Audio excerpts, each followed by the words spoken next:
up guys? It's me again, Chanabel Lala. Sa tulad ng dati, ang ating gagawin ngayon ay mag-tutorial. Tutorial sa kung paano, how to in English, how to. Pero ang ating gagawin ay, tulad ng sinabi ko doon sa last na video, na tinuro ko sa inyo kung paano mag-download ng sound effects. Ngayon naman, ang ituturo ko naman ngayon ay kung paano maglagay ng sound effects doon sa video nyo mismo. Maraming ginagamit yung mga YouTuber na mga sound effects. Pwede tayong maglagay din ng mga kanta. Yun nga lang, ang problema, pag kanta yung nilalagay natin ay makaka-copyright tayo. Tulad ng dati, lagi kong sinasabi sa inyo, ang mga tinuturo ko lang ay yung mga basic lang or so, sa kadaliang salita. Sa madaling salita, ito ay ang mga madaling gayahin lang at madaling gawin. Kasi tulad ko, na nag-uumpisa lang din, alam na alam ko kung paano yung struggle nyo pagdating sa pag-i-edit at paglalagay ng mga sound effect. So, kung sakaling ang hinahanap mo ay yung mga madali ang gawin lang at saka hindi pa hirapan, tapusin mo ang video na ito. So, mag-start tayo. Meron ulit ako ipapakita sa inyo na, na video na which is ituturo ko ulit sa inyo kung paano. Tulad ng dati, ang gagamitin natin ay KineMaster dahil yun yung pinakamadaling application kung saan pwede tayong maglagay ng mga sound effects, ng mga edit ba. Yun lang naman ang mga dapat natin gawin. Pero, cellphone lang. Kadalasan cellphone naman kasi ang ginagamit ng mga nagpo-vlog ngayon. So, wala tayong dapat problemahin. Kung as long as may cellphone ka, pwede mong gawin. Okay guys, so tulad ng dati, ang gagamitin natin ngayon ay KineMaster ulit. So, punta tayo ulit sa KineMaster. Yan. Punta ulit tayo dito sa may plus sign. Yan, meron diyang size. Meron yung 16:9, 9:16, at saka 1:1. Pero kadalasan kasi, pag i-upload mo siya dun sa YouTube, ang gagamitin natin ay yung 16:9. Ayan. Ngayon, pipili ako dito ng video ko na wala pang sounds para maituro ko sa inyo kung paano yung paglalagay ng sounds. Okay.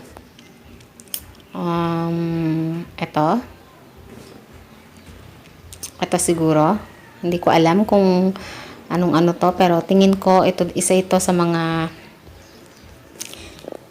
i-upload ko sa video na to. Pero kumuha na lang ako ng isang clip para makita nyo at maipaliwanag ko kung paano siya gawin. Hintayin nyo lang hanggang sa siya ng buo. Yan.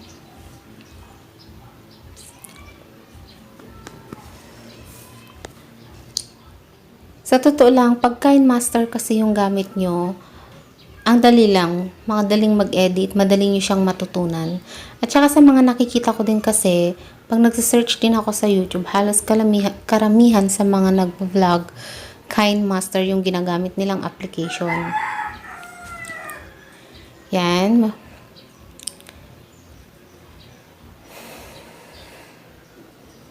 At saka kung sakali man po, meron po dito, may naikalagay din na video dito kung paano nyo din po i-download yung KineMaster na wala siyang watermark.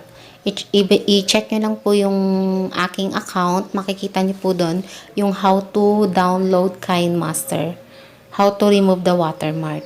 So, yan po. Nagsasalita po ako dyan. It's me again, Chanabel Lala. Sa nandito ulit ako para sa panibagong gagawin natin sa kung paano sa mga pag-edit sa ating mga video na i-upload natin sa ating Ngayon, kung sakaling gusto nyo siya ng background na music, punta lang kayo dito sa audio. Yan, dito sa audio. Yan. Nga pala guys, remind ko lang, pag naglalagay kayo ng mga background music, mag-ingat po kayo kasi marami pong nakaka-copyright dahil dyan. Ngayon, ang pag-aanuhan ko na lang ay dito sa music assets.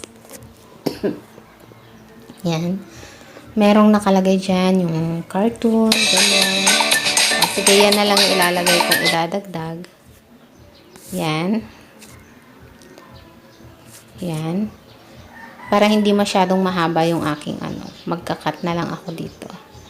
I-cut ko na lang siya para importante naman ay yung mai-explain ko sa inyo ay kung paano mag-add ng sound sa inyong video. Split. Okay? Split ko na lang yan. And then, ito din. I-ano ko din siya. Yan. I-trim ko na rin para bilis. Okay. Pero, ang problema natin ngayon ay masyado siyang mas naririnig yung background music mo kaysa dun sa sinasabi nyo. Pangit naman yun, di ba? Ang gawin nyo, i-click nyo yan. Yan, yung nilagay nyo yan. Punta kayo ngayon dito sa parang, yan, sa may sounds, yan. Hinaan natin yung volume niya. Ayan. Yan. Check natin. Para sa panibagong gagawin natin sa kung paano sa mga pag-edit sa ating mga video. Medyo malakas pa rin. Okay, hinaan pa rin natin. Yan, gawin natin sigurong mga 13. Yan. Gagawin natin sa kung paano Yan. sa mga pag-edit. Ngayon naman kung gusto nyo na mas malakas to, pwede nyo din siyang i-click nyo lang yan. And then yung sounds ulit. Itong sounds yan. Ilagay nyo lang dito yung yan, auto volume. Tignan nyo siya, mas lalakas yung boses sa ating niya. mga video na i-upload natin sa ating Yan. channel. Nakita nyo ba yung difference niya? And then ngayon naman, kung gusto nyo maglagay ng parang mga sound effects, tulad Para nito. sa panibagong gagawin natin sa kung paano sa mga Yan. Pwede tayo magdagdag dyan ng, wait lang, hanap ako na yung parang nag-iisip ako. sa ating mga video na Yan. Maglagay tayo dyan ng sound effects. Hanapin natin. Kung makikita nyo yung last na video na in-upload ko, meron doon akong inano na parang yung parang tut, ganun, parang nag-iisip. Dito yon. Yan. Yan. Ganyan. Makikita mo yon yung sound na yon. Ito yon. Yan. Pwede natin i-add yan dyan. Yan. Okay, click. Okay. ay o paglagay ng sound effects dun sa Yan, video. ganyan. Ngayon, para mas maano yung nyo, mas marinig yun, yung sound effects na yun, pwede nyong i-trim muna ito. Para mas aangkop yun dun. Yan. And then, yan. Para yung awkward crickets lang yung maririnig doon. O paglagay ng sound effects dun sa video. Yan. Yan na lang natin.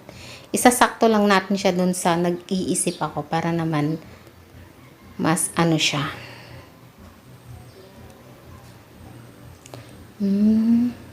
I-ano ko lang siya saglit guys ha. Para mas maintindihan nyo. Yan. Yan. Okay.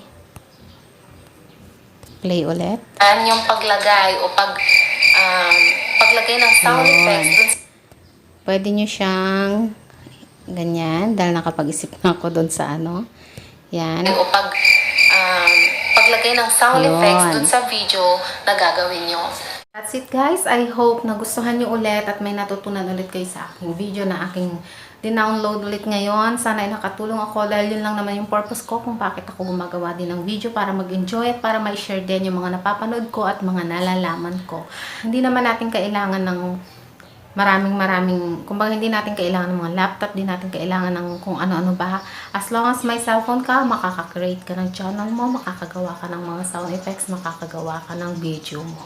So that's it guys. Salamat ulit at nabisita nyo ang aking channel.